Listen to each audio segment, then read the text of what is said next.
Yeah. So just the way that you told me and taught me to reframe this is that inner voice that's very critical. It's not a nice person. And that No. person is an unfriendly person to talk to you all the time. And this concept of, well, don't deny them, just invite them in, have a coffee. And then after a while, go, okay, well, I got to get the day started. It's been great seeing you. Um, I choose to listen to other voices. Yeah, well, I mean, that's a yeah, tough one. That's a tough one that we all face. I mean, I face it. Everyone faces it. It's I'm not good enough. I'm not smart enough. I'm not fast enough. I'm not doing as well as I can. All the mm, negative stuff that comes through, and everyone wakes up in the middle of the night with that negative rumination, right? not Oh, you. I just thought of what I should have said. Oh, And yeah. so letting go of that and acknowledging it and working and saying, yeah, I did feel that. Here's why, but here's why that's not who I am, and here's why I can let go of that. It's And a just, familiar just voice. It's a familiar yeah, friend. It's yeah, easy to let them in yeah, it is. because you want to. But Right. the way Well, that I've learned to reframe it is imagine you heard something that was stressful that affected you. It's one kind of response. And you always call it this fight, flight, or freeze. But imagine you heard the same information about someone that you cared about, yeah. how you would go, wow, okay, that's going to be tough. I should catch up with them. We should chat about that. I hope they're okay. And There's that's the difference. yeah, there's some great. I think it's David Foster Wallace stories of like sort of reframing. He's in the Mm, grocery store and he's behind a woman who's very harried, and she's going through her purse looking for all her coupons. And so I'm just turning off my phone. And, he's in a hurry and she's slowing him down and he's getting frustrated. He's getting mad. And then he says, you know what? This woman may be in the fight of her life. That mm, $4.65 may of coupons may be the difference between her feeding her family or not. yeah. And you just allow yourself to spend a moment in that place of frustration, and then say, you know what, there are other possibilities, and I don't have to hold on to this, and I can make a better choice for myself. And it's just another muscle that you build up over time, and we all need to work on that one. I Everybody. think the empathy we have for other people is not often the empathy we have for ourselves. And that's why I think this kind of trickery reframing that I've learned from you is when you hear something that puts you in that flight, fright, or freeze mode, imagine that you're hearing it about something you care about, except in this case, the person that you care about might be yourself. But Yeah. if you just reframe and go, wow, I like that person, I'm going to have to catch up with them. But the past response was, oh, how's this going to affect me? How does it make my status? Oh, it's going to be distracting. It's going to be difficult job situations. Yeah. It's and it feeds into this concept that we're talking about for this year. Hmm. This notion of resilience.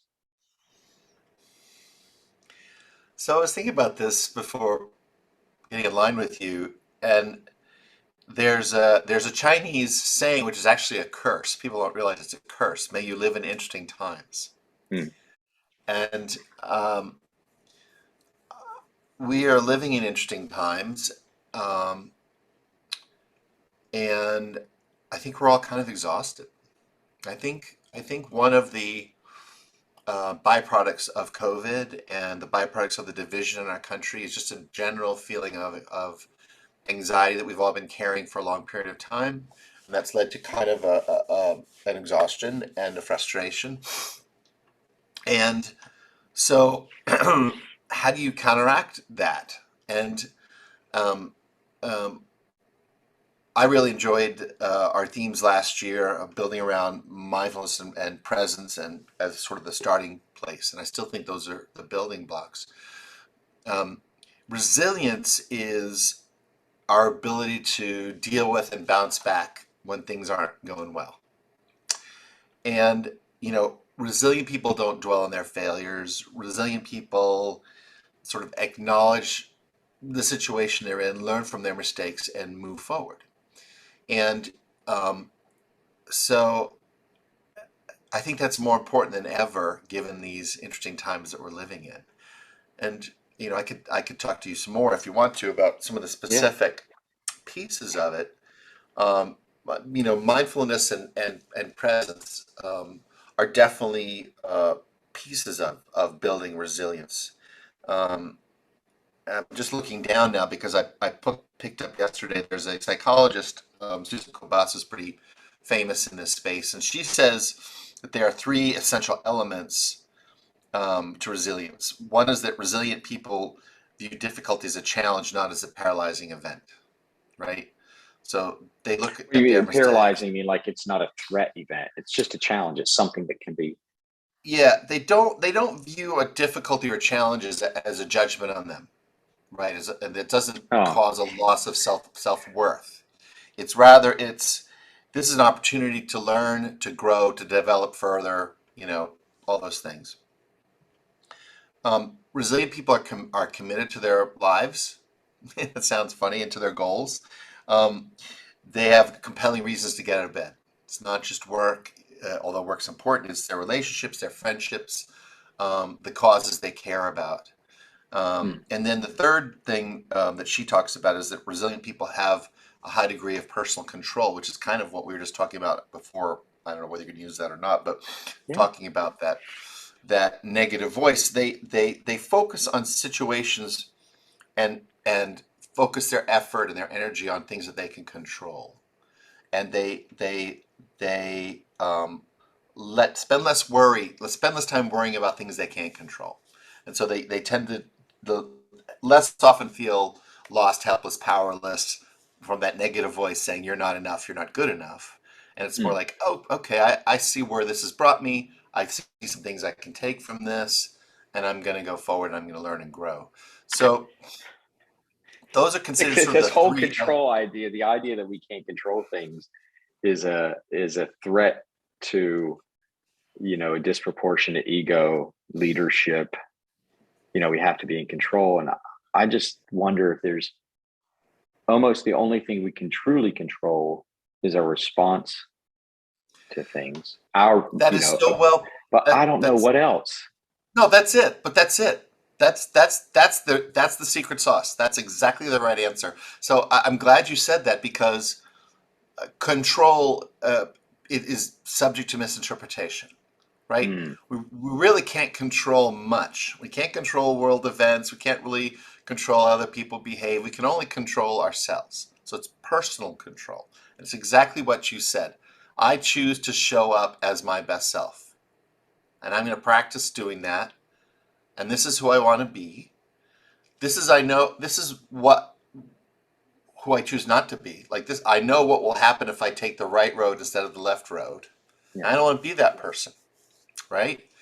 And it fits in with a lot of other things that we've talked about. The amygdala hijack, and how you sort of say, "Well, I know what happens when I go down the lizard brain, right? I turn into Yeah. like Thor, right? And it's not good. You don't want to be around me, No, right? I don't want to It's be like, around me when the lizard brain right? takes over. So it's Yeah. like I don't have to be that person. I can choose to give myself a few more seconds to pause and choose how I'm going to respond. Let my slow brain kick in and be the Hmm. better self. So that's personal control, not control, because control is a chimera. There's the fancy word. It's not really.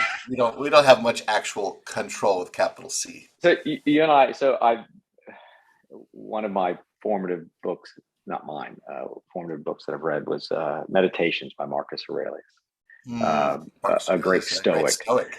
Yeah, And then, reading that in my 20s how and to live a thinking, good oh, life. it's good to be detached.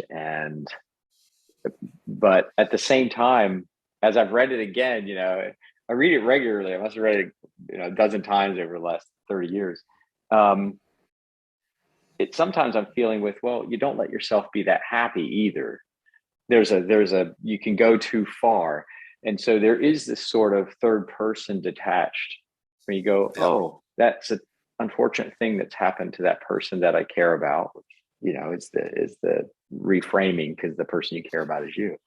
Um, and where do you feel the good boundary is around, yes, you want to be detached, but you don't want to be um, or let's say you want to be there's a certain amount of dispassionate, dispassionate. You're a little detached, but you're not indifferent. Mm. You're not. Mm. It's it's um, you don't want to appear indifferent as if it doesn't matter. It Mhm. matters, but that detaching is like that's the moment where you acknowledge what's happening. You don't push it down because it'll pop back up after 30 years. But you Mhm. acknowledge it and you give it space, but you're kind of aware of what's going on in the third person a little bit. So where do you find out that you're not too detached or you're not appearing indifferent, that you're actually being Yeah. there is a there is still an empathy. You can't just, Uh, Marcus Aurelius is like, good things happen and bad things happen. And you can't control them. And so you can't, but you don't want to ever respond to someone else who's going through something difficult. Well, you can't control anything. That's just the way it is. There's got to be room for some empathy. well, again, you've put your finger on it. I think you've answered it. When I read Marcus Aurelius, and it's been a while, but I see a valuable set of ethics, like how to live a good life. Mm, But when it gets down to detachment, that's where he loses me because it can't be. It can be detachment from the um, maybe from the result, but not. You've got to have yeah. empathy. You've got to care about people. You've got to care about things. You've got to care about yourself. I think, and have empathy for yourself and for others, and the emotional intelligence that goes with that. I think you have to have curiosity in life to be fulfilled and to be happy. I think you have to have purpose. It's hard to be truly detached and go down those paths. It's the Mm, same thing like if you're reading like, geez, we're getting very intellectual today. If you're reading like Hermann Hesse and Siddhartha, right? The Journey of the Buddha. Okay, I'm with them and I'm fascinated by the journey up until the point it's sit under a tree and not eat and not read and not be in a relationship with other people and like that's complete detachment, right? yeah. Yeah. That's not me, and I don't think that's a lot of happy people. Now, when I was in the night markets in Chiang Mai in Thailand, I bought a little brass Buddha, and he turned his head and he's got four faces. So I like the happy Buddha, right? So you get to the point with you have to choose your mood by turning the head. So you get to the point where Buddha, reaches enlightenment. He re-engages with joy and happiness. He doesn't stay Right. like I don't think you can be really happy and be detached. So I don't know. We're having a very interesting conversation. I'm not sure how helpful this is to our listeners. The point is, we're all exhausted. We're living in a very stressful time. We need to build resilience. We need to build resilience by building connection, being with supportive people, Mm, by nurturing our well-being, by walking, resting, sleeping well, meditating, eating right, living with purpose, something that we talked about last year, and I think we'll talk about this year, yep. and then finding space, for healthy mind work, which goes back to being mindful. So I love the work we're doing. I love the community we're building, and I continue to think that we're onto something valuable, and I hope that people come and participate. Yeah. Well, I really appreciate it. Let's chat again soon. And there's some new things we're doing this year. I love the idea that we're kind of, it's about the same thing, but different. It's just approaching these themes from another direction. The actual context and where we're doing and what we're doing ahead of the conference. And we can talk about those things in the future. And Wow. we're out, I think we're 16 weeks out as of now. So there's Wow. time to Yeah. chat. We'll have a couple more chats, and Yeah. that's great, Randy. Thanks, buddy. Chat again soon. Looking forward. Always good to be All with right. you, man. Thanks.